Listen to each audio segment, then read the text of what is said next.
Station आहे त्या स्टेशनची पाहणी केली.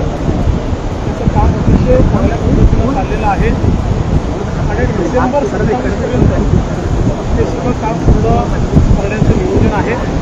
त्यामुळे या काळात मग आपल्याला बुलेट ट्रेन जी आहे ती या ठिकाणी मिळू शकते आणि त्या बुलेट ट्रेनमुळे विशेषतः म्हणजे आपल्याला म्हणजे दोन स्टॉप आहे, बोईसरला आहे आणि विरारला आहे. त्याच्यामध्ये खूप मोठी एक इकॉनॉमिक डेव्हलपमेंट कोणता एरिया त्याच्यामुळे ओपन अप होईल.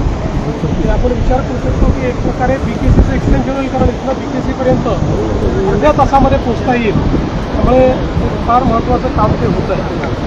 आत्ता आपण जिथे उभा आहोत ही साईट वाढवण बंदराची साईट आहे.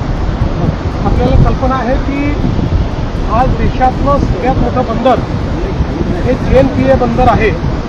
जवळपास 70 लाख मेट्रिक टन इतकं त्या ठिकाणी कंटेनर आणि माल हँडलिंग करण्याचं त्या JNPT पोर्टची क्षमता आहे.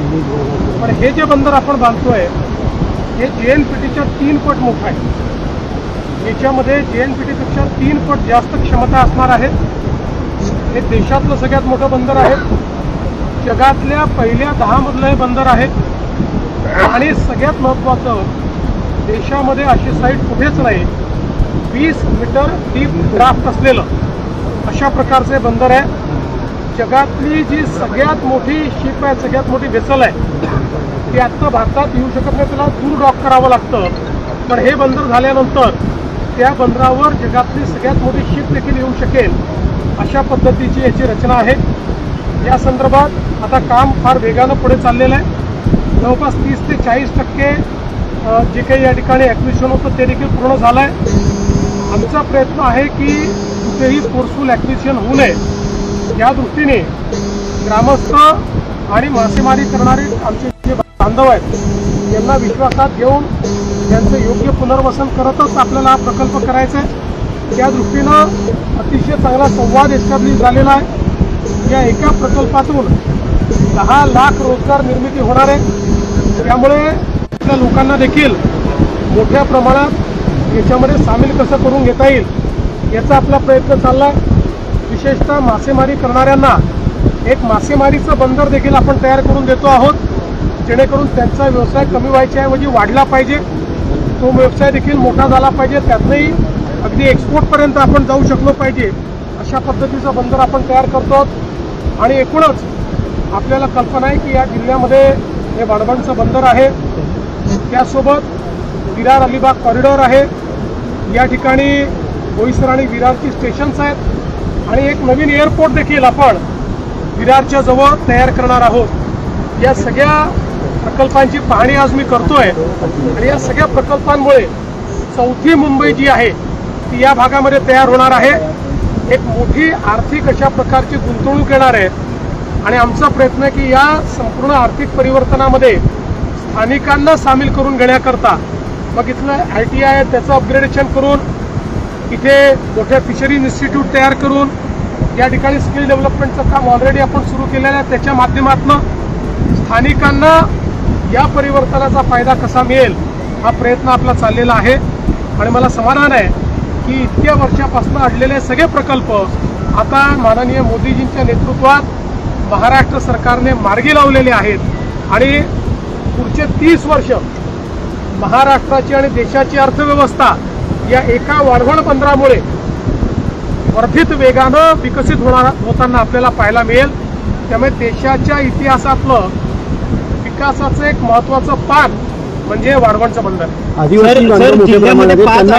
जमिनी घेतली जाते आणि ह्याच्यामध्ये त्यांना मिळणार आहे, त्यांना कसं ट्रेनिंग दिलं जाणार आहे. पहिली गोष्ट या ठिकाणी संवादानेच आम्ही जमीन ॲक्वायर करतोय, फोर्सफुली कुठेही आम्ही करत नाहीत.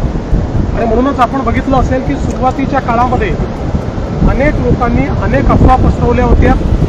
त्यामुळे लोकांमध्ये खूप मोठ्या प्रमाणावर त्या ठिकाणी असमंजस होता, गैरसमजूत होती, ती सगळी हळूहळू आम्ही दूर केलेली आहे. आणि मला विश्वास आहे आता ज्या प्रकारे गावकऱ्यांचा आम्हाला प्रतिसाद मिळतो आहे आम्ही हे काम लवकर करू शकतो.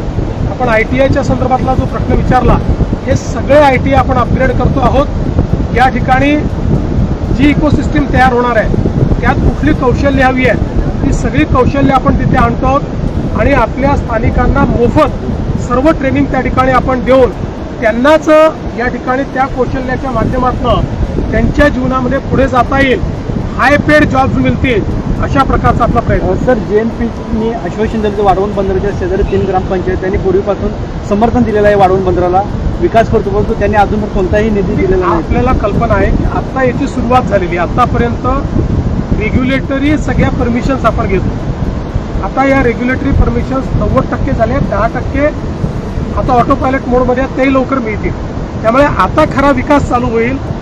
आमचं एक पक्क आहे की आम्ही काही झालं तरी स्थानिकांना घेऊनच विकास करू. स्थानिकांना विकासाचा भाग केल्याशिवाय कुठलाही विकास यशस्वी होऊ शकत नाही. त्यामुळे जोपर्यंत स्थानिकांचं जीवन बदलत नाही तोपर्यंत या विकासाला अर्थ नाही, हे लक्षात घेऊनच याचं प्लॅनिंग केलेलं. मला असं वाटतं की आता कामाची सुरुवात जवळपास झाली आहे, पण अगदी आपण जे म्हणाल तर त्या संदर्भात आता क्वेरीज झालेल्या आहेत.